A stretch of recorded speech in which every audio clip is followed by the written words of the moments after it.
Welcome to another edition of Rider Nation Station, presented by Grand Lake Roofing, Bowders TV, Family Audiology Associates, American Legion Post 323, Varsity Lanes, Outdoors Equipment Rental, Spring Street Storage, Mr. Bank, Plus One Professionals, Albert Sporting Goods. You were renovating St. Mary's Foundry, Larry's Shop Auto Sales, Tap House at the Square, JSC, Cody Plumbing and Heating, Roots Pub, Dr. Mike Company, Gwinneri's Pizzeria, DFW Post 9289, and Miller Funeral Home.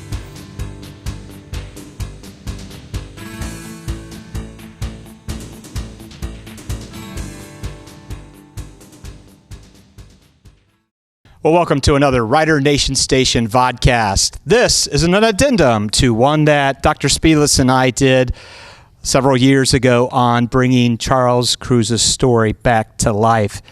In that introduction, I spoke of time travel, treasures, finding out what St. Marian's would have been doing in 1860. Fortunately for St. Mary's, the family of Charles Kruse preserved the letters written by Charlie from his time during the Civil War back to our beloved city. Dr. Spieles was instrumental in doing the research of the letters and bringing Charlie's story back to life. We spoke at the last podcast at the end that we're going to put a stage production on, and indeed we did. A very successful stage production that celebrated St. Mary's' bicentennial of this beautiful yet tragic story of Charlie Kruse. With me today, Dr. Todd Spieles and Michael Hurwitz. Gentlemen, thank you so much for being here with Rider Nation Station's Vodcast. We're happy to be here. Thank you so much. Yes, thank you. So, as I mentioned, it's an addendum. Adding on to what Dr. Spieles and I had done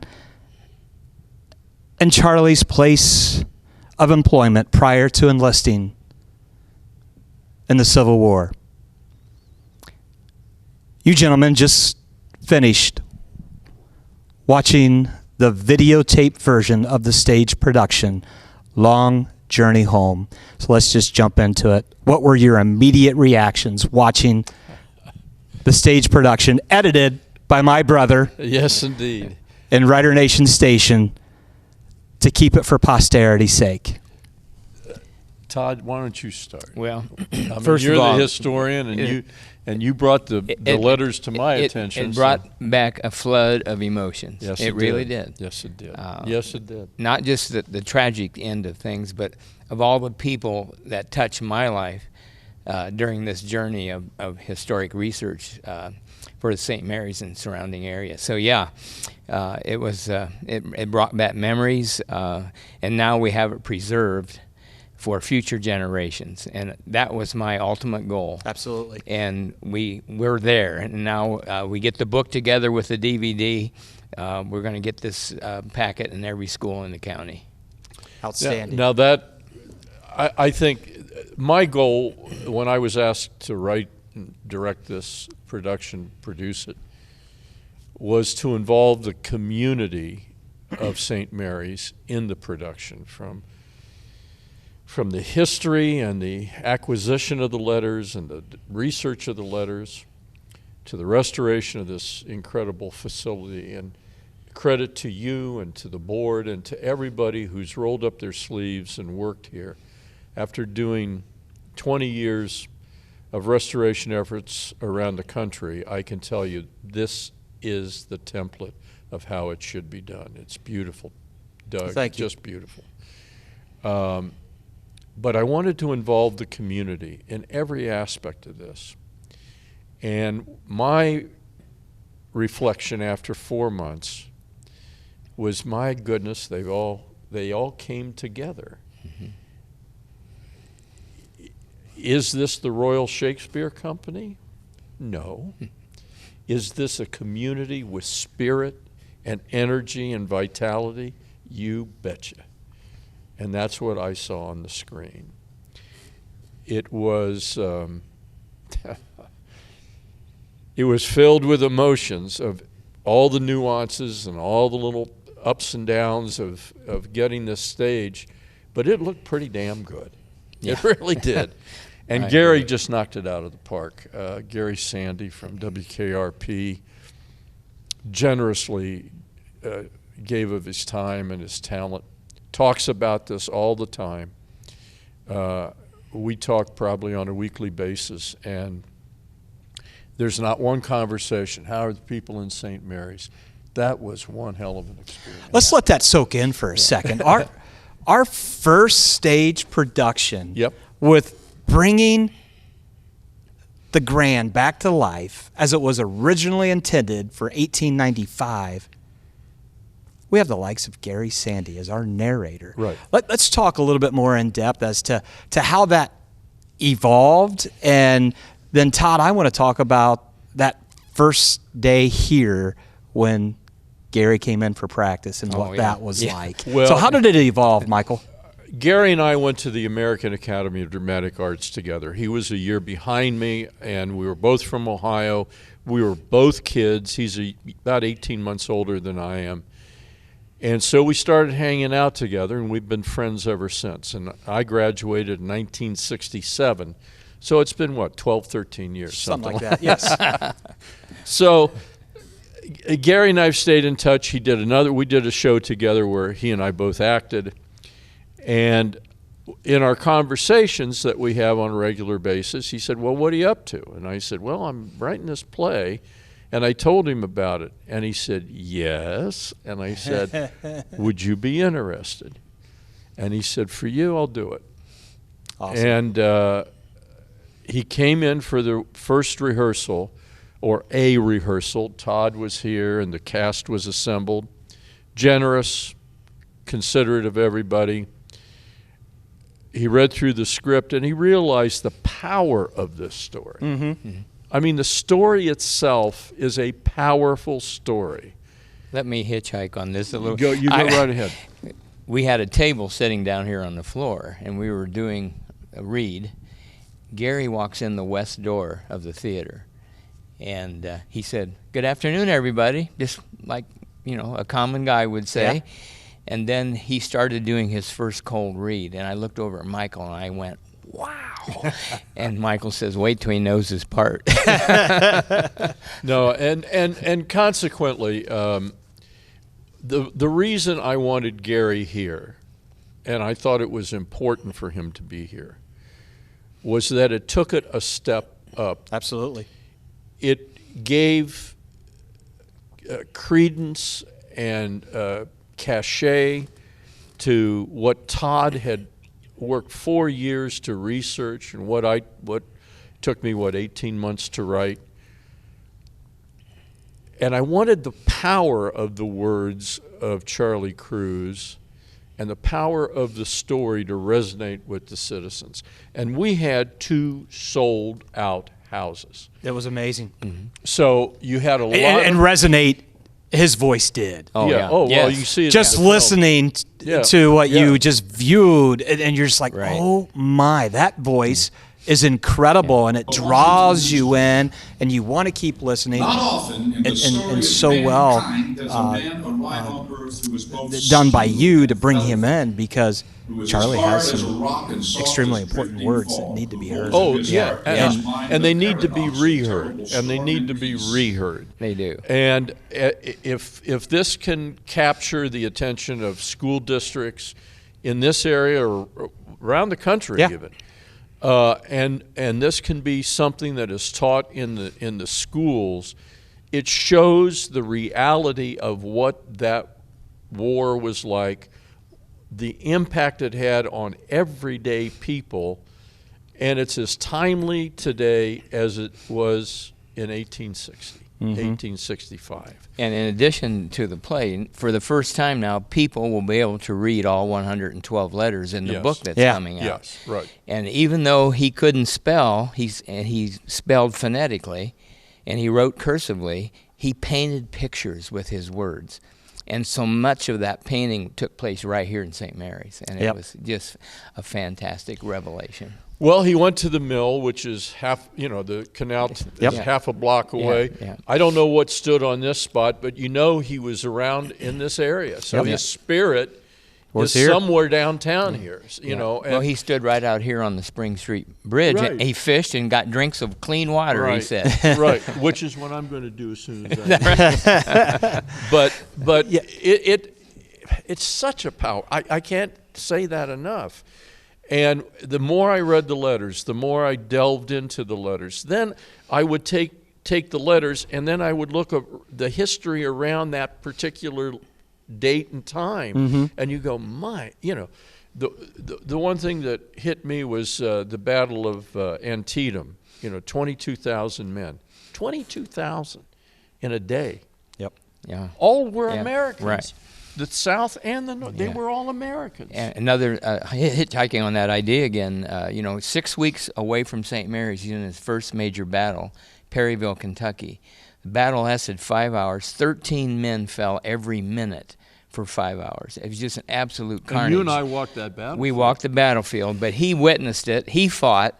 He saw his best buddy go down. Yep. I Yep. mean, it was just an amazing And the tale. description of the colonel or the captain, I don't remember. His commanding officer Yes. turned and ran once Yes. the fire began. Yes. Which, can you imagine these green soldiers? Many of them farmhands, and Yep. in Charles' case, a miller's apprentice.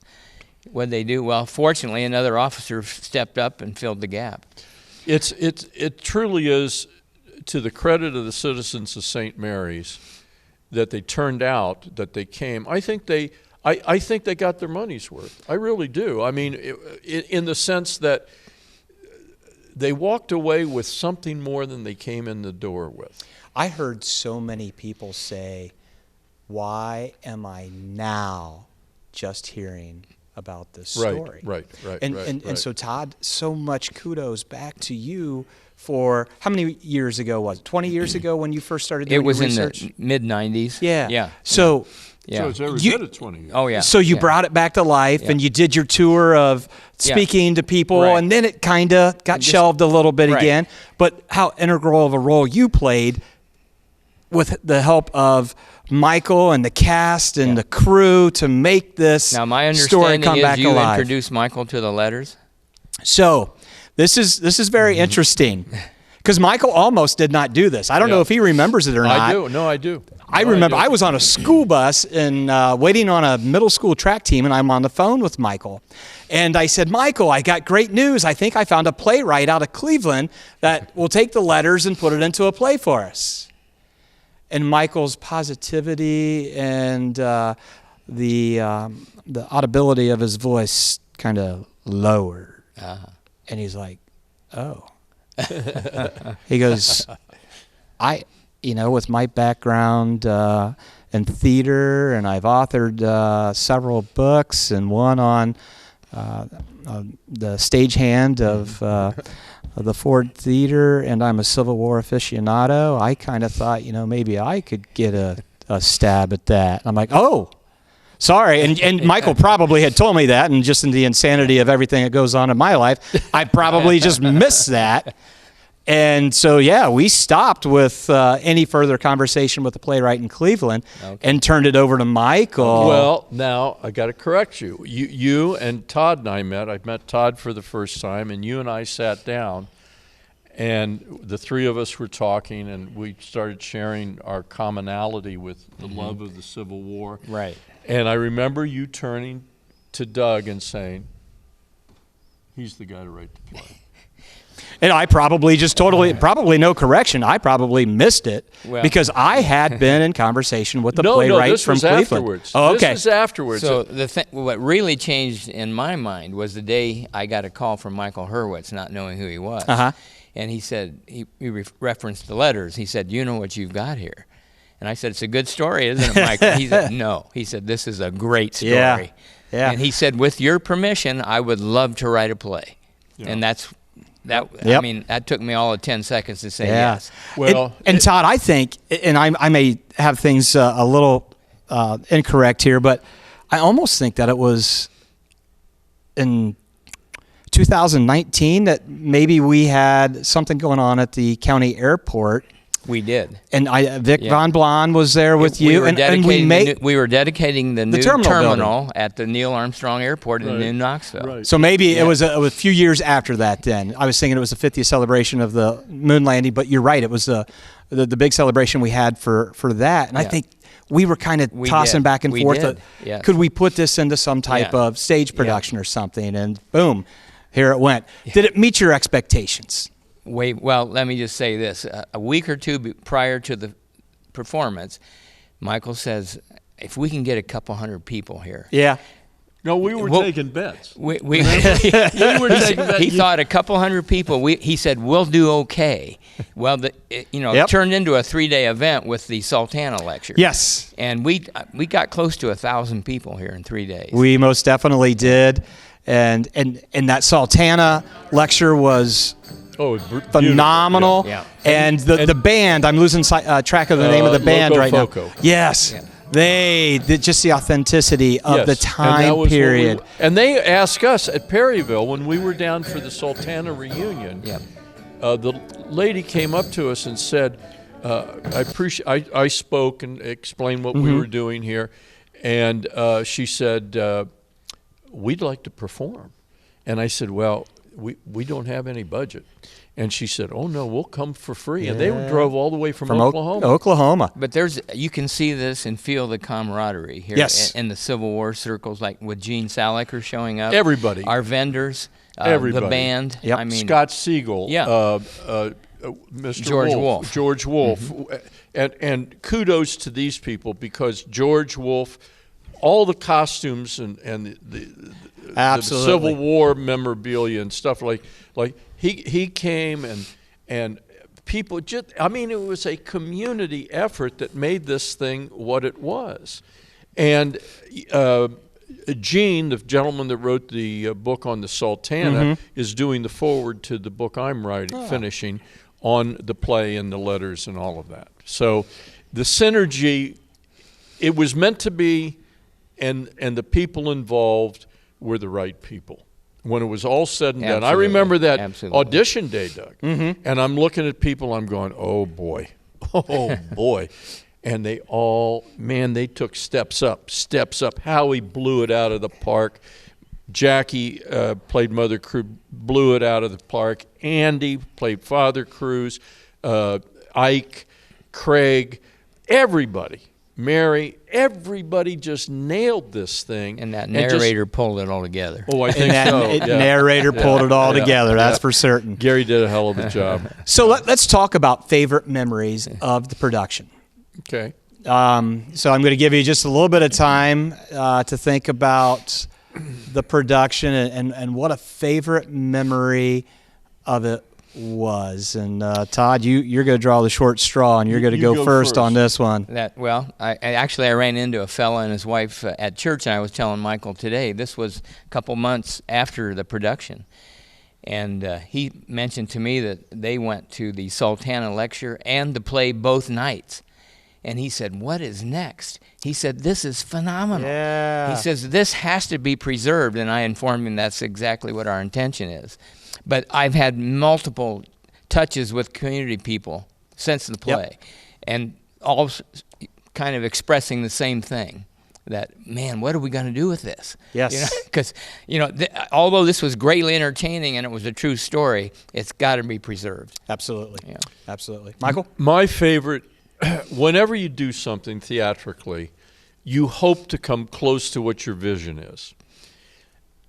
And without sounding egotistical about it, when I created the opening video and that parade at the beginning and that whole open with the flag bearers and all that, that was exactly what I had envisioned. And when I see that, I go, okay, that's not bad, kid. Yeah. You did okay. To me, that was the way that should have started the production. And I'm not the most proud, but I'm really proud of how that turned out. So in that same vein, the opening to me was just with Lincoln. We almost got out of the gate too strong. as Howie is playing the whatever drum that was, and he's a percussionist. I mean, that just was right in his wheelhouse. And the marching and the crossing and the color guard being here. And then right now I've got goosebumps of Bill Sell as Abraham Lincoln. Yeah. Now, you know how that came walking about. out, doing that. So I'm just like, oh my, this is truly amazing. Well, number one, here, just real quick, and for everybody viewing this, there's no way to get from where we were dressing to the backstage with all those big hoop skirts and all the costumes and the swords. So I thought, how are you going to do that? Well, I thought, well, we'll have a parade. They'll just come like a cotillion, like the old Southern cotillions, come up the steps. Well, we worked that all out. I did the video. I got all that. I found the music and matched everything. And I thought, okay, this is looking good. And Bill came to me, the gentleman playing Abraham Lincoln, and said, my 90-some-year-old mother is in the audience. I said, then you go out and do the parade. Yeah. You know, and Jackie said, yeah, he needs to go out and do the parade. I spoke with Bill a few days after the play, and he said, Todd, he said, I've got 150 friends on Facebook. He said, I had 400 hits on his Facebook after about the Lincoln performance. See, and isn't that the applause, really? Yeah. Is that the people recognized the importance, knew that it was community-based, and supported that. Yep. I mean, so obviously we have to talk about that as a favorite moment. Seeing the balcony full, seeing every seat down here full for 2 shows, just absolutely incredible. And then I had to go one step further. I think I only said one favorite moment, but I'm going to go with 3. All right. The incorporation of the baby grand piano, which was donated to us by a long-time downtown retail owner, Dick Hudson. He gave that to us prior to his death. Oh, the jeweler. And incorporate, the jeweler, Hudson Jeweler. Yeah, and I've spoken to him. Yes. And incorporating that piano with Kay Noble's rug, which when Chris Noble, Kay's daughter-in-law, asked me about receiving that, I'm like, okay, but I don't know what we're going to do with this rug. That rug has been in every event that we've done. It's just been perfect. Well, then don't ever let it go. Absolutely That's not. A good luck charm. So it was incorporated into the Kruse living room, and then Jackie starting off playing the piano. That was her idea. And Howie coming in, and the ending. That was a punch in the gut of Jackie playing and hitting the flats upon the news that Charlie had passed away. That was a moment right there. Yeah, I got emotional watching it. Jackie, I did a Mark Twain, a single show of Mark Twain, and I used the piano in that fashion to do a poignant story. And she said to me, can we try that? And I said, yeah, sure, absolutely. And it just was a capstone to everything. I mean, it tied in the theme music from the video. Absolutely. Into that, it tied in the patriotism. And I've got to share something with you. Representative Angie King, your state representative, I met with her after the show, and she just couldn't say enough good about the community and the theater and the production and everything. She said that she was supposed to have come, I think it was on Sunday, and she couldn't, and so she came Saturday night, I believe it was, or vice versa. And she walked in and she said she was blown away. Did she tell you this? Because it was packed, and she said, I don't know where we're going to sit. Right. And that you had found them chairs. We made her work, brought them down front. And she's over the moon about what, again, it resonates that the community, it's all about the community. Yep, absolutely. And if I accomplished anything in telling the story, it's the fact that the community is now in, like you're saying, people are saying, what can we do with this? How can we? That was what I wanted to accomplish. Here's a neat aspect of the first stage production here in a long time, that 2 members Yes. have not only acted in The Long Journey Home, but they participated as actors in Joe Ginner's Ditchman. Yep. And then they jumped into the Crescent Players' A Christmas Carol. So we've had 3 stage productions, and Andy Francis and Ike have been in all Ike's 3. got the bug now. Yeah. I'm telling you. And you know, the things, we have reflections from the actors in the book. And wait until people read those. I'm not going to try to, shoot this out now, but it meant so much. One person said, I was kind of down, and I would walk in the morning and so on and so forth, and wasn't sure what I could do. And that individual said, now after doing the play, I can do anything. Yeah. And isn't that How awesome. That's awesome. How That's awesome. absolutely awesome. compliment. So I'm thrilled to have been asked to do it. I'm thrilled of the way it turned out. You know, you sit and you watch and you go, well, that could have been, But that's me picking. Yep. You know, that's the actor and the director going, I should have done that. Yep.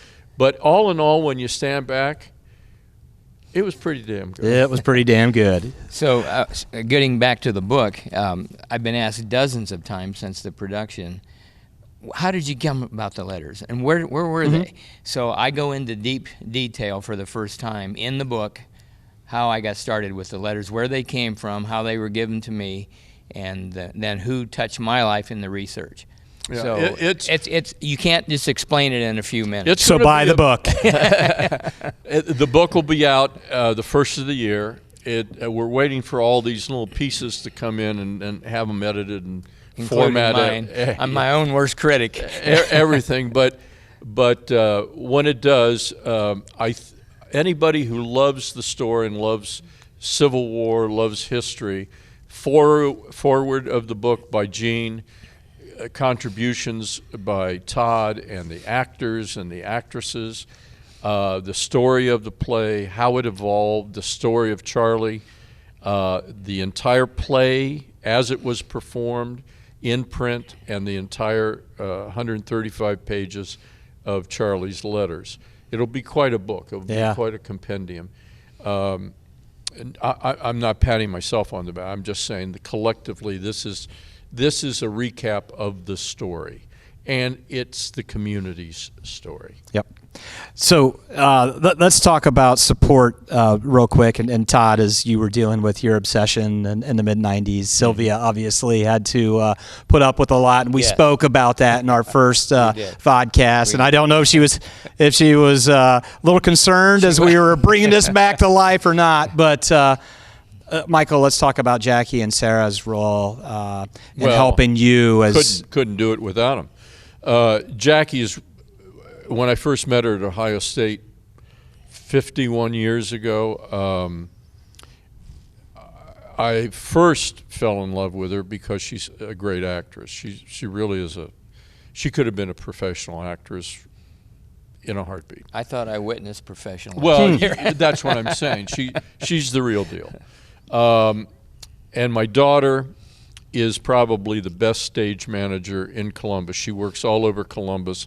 Community theaters. She and Jackie both are members of the professional wardrobe union that services all of the Broadway shows that come through and all the ancillary shows that come through. Their support and their love and their talent, couldn't have done this without them. Jackie's ideas, especially like the piano. Yeah. Come on. And let's not forget, this stage really isn't ready. For no. productions. And we've done 3 productions, and I'm trying to envision how you guys are going to make this work. I have to thank... And you made it work. Well, I have to thank, we had no budget, and I needed stage lighting, and I have been an associate with CAPA, the Columbus Association for the Performing Arts, and the senior vice president's a good friend of mine, Jason Gay. And about 2 weeks before the show, I called and I said, Jason, I certainly understand no. But I'm compelled to ask you this. Is there any way I can borrow sufficient equipment to get this thing mounted and done? Without hesitation, he said, anything you want, it's yours. So to CAPA, Yes. in Columbus, Ohio. That's when you see the stage lights, when you see all of the ancillary kind of theatrical touches. Kappa was a big part of that. And the cast pitched in. We made the flats. We built the set. We got the furniture. We assembled everything.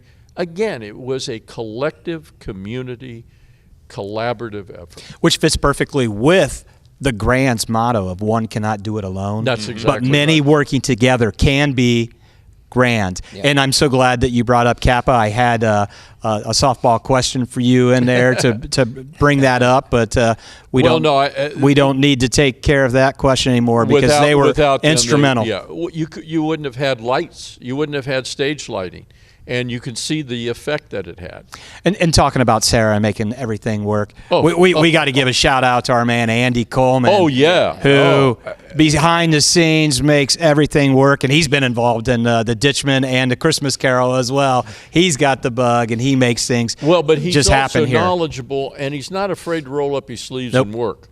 And he's willing to learn. He and I would talk, and he'd ask me intelligent questions, and I try to answer them intelligently about the technical aspects and how this is done and how that's done. He made sure that everything was coordinated. Andy is a very valuable asset to the success of this venue. And right along with Andy, we've got Ryan Ehlers and Dean Axe on the backside. We just have so many people that contribute in one way or another. Mm-hmm.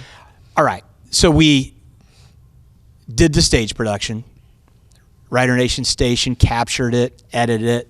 We may make it available for a viewing here in the theater. We've resurrected Charlie's story with the help of Todd and let it kind of be shelved for a little bit.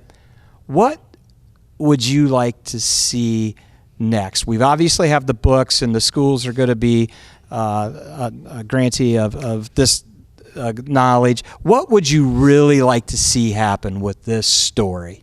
Go ahead. Well, we're talking about going to the next level? Yeah. Next level. Well, he's the expert here, but he's told me on numerous occasions this is worthy of the big screen. And what I that concur. entails, because that first day, our first conversation when he called me from Columbus, he said, I cannot make this up, and this really happened in your town. Yep. Yeah. Well, I've talked to Gary about it. Again, Gary and I, I'm not dropping names, but he and I are just old friends. Yep. And we talk all the time. Just talked to him Saturday. And we've kind of noodled around. He has a lot of contacts. He's kind of removed from any show, but you don't see him anymore. He just likes living his life and being an ordinary guy, as you can attest. I mean, he was an ordinary guy. He was friendly with everybody, amenable. I don't know what to, sometimes the heavens open up and things happen. It's already happened once for me. So well, and I think there's a future for this story and for the way it's told, but I haven't figured it out. I haven't figured out the pieces yet, but I think it's there. I know it's there. It's how you put it all together. Yeah. How do you make the bread? How do you bake it? And it's our job just to keep the story percolating. I think because there's going to be that person. And the other thing is, yes, he was from St. Mary's, but he's an Auglaize Countyan. Yes. So right. There's no reason that this story can't be told in Waynesfield or Wapakoneta or New Knoxville. Oh, absolutely. And he's an Ohioan. Yeah. Yep. Absolutely. A Union soldier, and he's an American. Yeah. And so this isn't just St. Mary's centric. So maybe the baby step is somebody can do an adaptation of this somewhere else. The Sultana is opening a magnificent museum in Arkansas, right? Right. Marion, Arkansas. And so consequently, I can see this being shown in their facility. And having this down there because it dovetails exactly what they're talking about. All right, since it's my show, I get 4 favorite moments. All right. And you just stirred up one. Don't remember what night it was, I am greeting people as they're exiting the doors, and a lot of people. And this mom and two late teen, early 20-something daughters said thank you. And they said they traveled from Michigan to come. I'm like, oh my goodness. Yeah. What? You know, did you have a relation that was on stage? What led you to come here? They had ancestors that died on the Sultana. So they're part of the Sultana group, and so that word got out that we were doing this production. It was probably because of the two of you going to the reunion, to the Sultana. Was that in Louisville, Lexington? Lexington. Yeah. And I'm like, oh my, how cool is that, that they have no idea about St. Mary's, Ohio, no idea about the Grand, but they were connected. We were standing on the Perryville battlefield on the very This ridge story's amazing. that Charles described in his first letter home after the Great Battle. Describe the weather. I don't keep meaning to interrupt, but we're on this ridge. Yeah. There's a mist. It's misting rain. It's foggy. Okay, it's just chilly. Just like in his letter. Oh, yeah. Now go ahead. Yeah. I'll shut up. So we're overlooking the ridge where the Confederates were coming up, storming the hill, and all of a sudden the park ranger, a certified park ranger, an employee of the federal government, starts reading a letter that sounded very, very familiar. And I listened and I listened. I thought, my God, that's Charles's letter. Incredible. And I said, how did he get this? Well, Gene Eric Saliker, we had conversed and corresponded years earlier. Right. And he was so enthralled by what was going on, he sent him to the National Park Service. And to that, they're having, every year they have a reunion. This year it's in St. Louis. And I'm sure the book or something about this would resonate with that group. They were all very Gene is already going to do a presentation. He took slides, and he's going to do a presentation. Oh, wonderful. Wonderful. Right. Oh, wonderful. So who knows what legs this is going to have? But in my mind, it needs to have giant legs, and the traction should really evolve to tell this story. Right. As in the first vodcast that Todd and I did, that this was almost a made-for-Hollywood script. You couldn't. I said you can't write this. You can write it, but nobody's going to believe it. Right. Exactly. I mean, here's a guy that gets a shot, and it hits his belt, and nothing happens. He survives every battle that he's in, some major battles. And well, let me just add to that. He survived dysentery, which killed more soldiers than bullets. He did, yes. He survived hepatitis, frequent bouts of flu and cold. He was chronically dehydrated and probably malnourished because they were foraging for food at least half the time. He survived all this, plus Andersonville. It's just hell unheard on earth, of. Incredible. And then to tragically die on his way home. Yeah. Well, we're about to the end here. I'll just give you the mic for any last thoughts about Charles, who obviously has been in the background here. And when you go outside of the Grand, Charles has been our sentinel. He has been. Is he still on the flag? He is still on the lamp post there, overlooking the Grand. I'd like to see that go to the museum, by the way, the Auglaize County Museum. If that's your call, I don't know. When he's retired from his post there, literally, we'll make that happen. You ask about memory from the thing that struck me the most, I think, that was the most kind of rewarding in a way, was when I wrote stuff that I thought, well, maybe that will get a laugh. And when I sat here and watched it and I heard it live and they laughed where I wanted them to laugh about these little things, I thought, okay. So that, there is humor to it. The letters have humor in them. The fact he climbs up in the apple tree and eats the sour apple, he's chasing hogs. And the takeaway, I had those shirts made, and what do they say on the back? Skedaddle. Skedaddled out of here. It's probably about time for us to skedaddle. Todd? Well, after the Sunday performance, I met a black family from Columbus. They were friends of Michael's. Right. And she had tears in her eyes. Yeah. And she said, "You have no idea what this means to us." Wow. And I wasn't able to look at it that direction, but she brought it into my focus. They've since said that to me privately. Yes. And she's a nurse, and they're just salt of the earth. I mean, just wonderful people. Yeah. And it's a tough subject, and you don't know how people are going to react in this day and age. But I got news for you.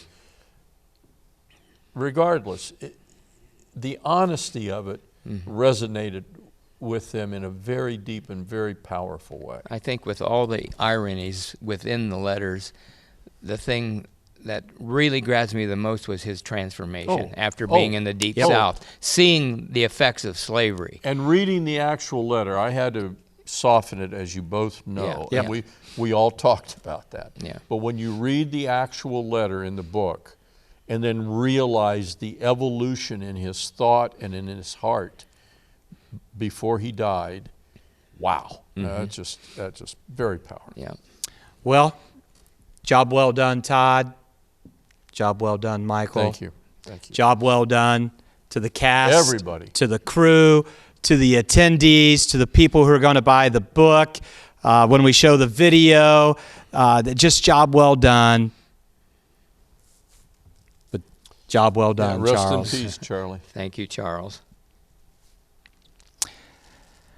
Well, it's our hope at Rider Nation Station. The Vodcast did entertain, educate, enlighten, and elevate your perspective about St. Mary's, Ohio.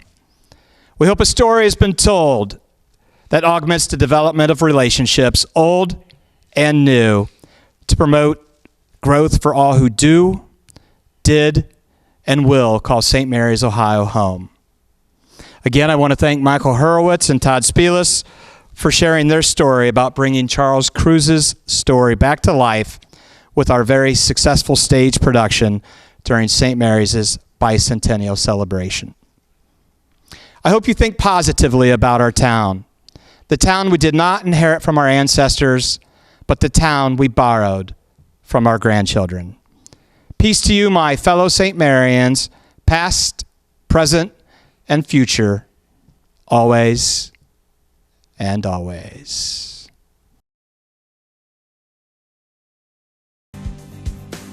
Thanks for watching another edition of Rider Nation Station, brought to you by Grand Lake Roofing, Bowders TV, Family Audiology Associates, American Legion Post 323, Varsity Lanes, Automotive Equipment Rental, Spring Street Storage, Mr. Bank, Plus One Professionals, Albert Sporting Goods.